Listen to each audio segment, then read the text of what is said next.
சித்தம் நிறைவேற இந்தியாவை ஒப்படைக்கின்றே.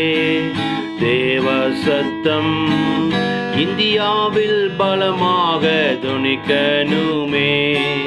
தேவ சித்தம் நிறைவேற இந்தியாவை ஒப்படைக்கின்றே. தேவ சத்தம் இந்தியாவில் பலமாக துணிக்கணுமே. நாளை நடக்கின்ற தேர்தல் நன்றாக நடக்க செய்யும் ஐயா. நாளை நடக்கின்ற தேர்தல் நன்றாக நடக்க செய்யும் ஐயா.